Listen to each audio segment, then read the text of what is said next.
आज हम लोग को देखना है एक्सक्रेटरी सिस्टम। ठीक है, एक्सक्रेटरी सिस्टम का मतलब होता है हिंदी में अगर बोले तो उत्सर्जन तंत्र।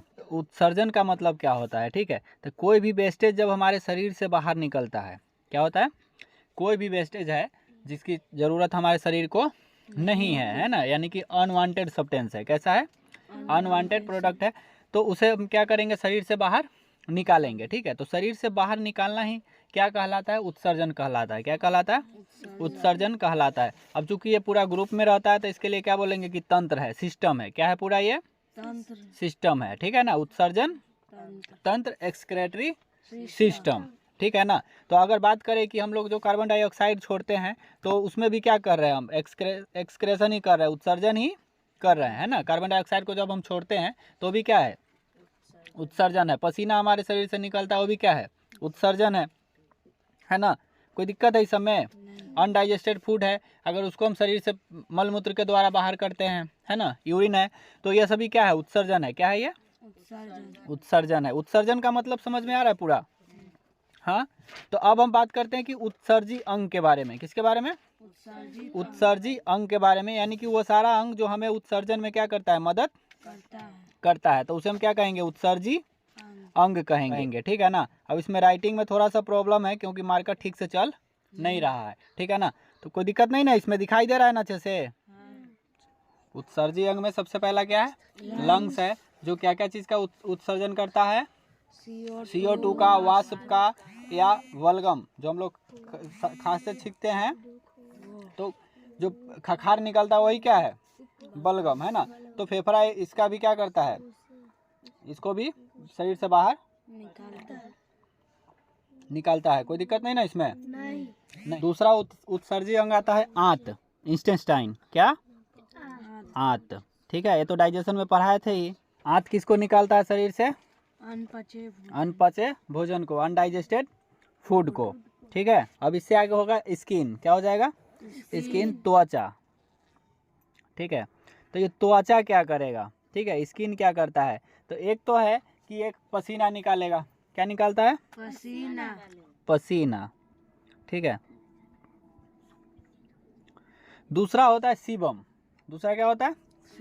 सीबम। सीबम का भी उत्सर्जन करता है कौन? तो स्किन। जैसे सुबह सुबह उठते समय नाक के ऊपर आप उंगली अगर रखते हैं, नाक के अंदर नहीं, नाक के ऊपर, तो थोड़ा सा चिपचिपा कुछ लिक्विड टाइप का दिख रहा है, वही क्या होता है? सीबम। क्या होता है? सीबम होता है। ठीक है ना। अब इसमें थोड़ा लिखने में प्रॉब्लम हो रहा है तो आप लोग साइड में या ऊपर या नीचे कहीं भी लिखा हुआ है वहां से नोट कर सकते हैं। कोई दिक्कत नहीं ना इसमें? तो आगे आता है चौथा, यकृत। क्या होगा? यकृत। इसको इंग्लिश में क्या बोलेंगे? ये लीवर कौन कौन से पदार्थ का उत्सर्जन करता है? तो लीवर करेगा अमोनिया का। किसका? अमोनिया का। होता क्या है कि हमारे शरीर में डायरेक्ट यूरिन नहीं बनता है, डायरेक्ट यूरिन नहीं बनता है, बनता है अमोनिया। क्या बनता है? अमोनिया। तो लीवर क्या, अब चूंकि अमोनिया जो है हमारे लिए घातक होता है, हमारे शरीर के लिए घातक होता है। अगर अमोनिया ही रह जाए तो जो हमारा पेट है वो फट भी सकता है ना। तो इसलिए क्या है? अमोनिया क्या होता है? घातक होता है। तो ये घातक अमोनिया को क्या करता है? यूरिया में बदल देता है। किस में बदल देता है? यूरिया में। तो अमोनिया हमारे शरीर में डायरेक्ट यूरिया बनता है? नहीं बनता। क्या है? अमोनिया। ठीक है, अमोनिया को बदल देता है किस में? यूरिया में। किस में बदलता है? यूरिया में। ठीक है, तो डायरेक्ट हमारे शरीर में यूरिया नहीं बनता है, बनता है अमोनिया। उसको यूरिया में कौन बदल देता है? लेकिन ज़्यादा समय तक ये अमोनिया को यूरिया में नहीं बदलता है। ठीक है, होता क्या है कि लगभग 2 से 3 घंटा तक ये क्या करेगा? अमोनिया को यूरिया में बदलता है, और उसके बाद क्या करता है कि फिर रिवर्स आने लगता है, फिर यूरिया को किस में बदलने लगता है? अमोनिया में। इसलिए कई बार देखते होंगे कि अगर हम लोग टॉयलेट अगर थोड़ा लेट से जाते हैं तो जो पेशाब होता है वो कैसा महकने लगता है ना, गंध देता है। किसके कारण?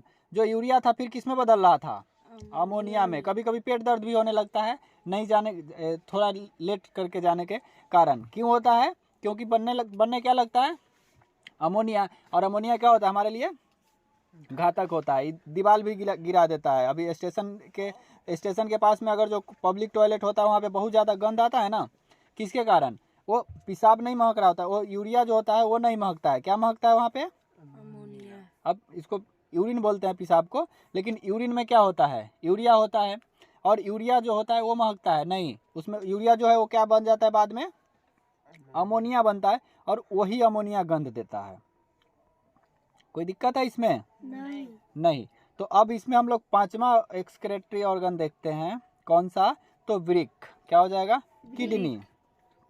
पांचवा क्या हो जाएगा इसमें, वृक्क हो जाएगा, किडनी हो जाएगा। तो अभी जितना जो हम लोग देखे थे पांचों, ये पांचों उत्सर्जी अंग ही है, ठीक है। लेकिन इस सब में मेन अगर देखा जाए, है ना, मुख्य अगर उत्सर्जी अंग कौन है, तो वो किडनी है। कौन है, किडनी है।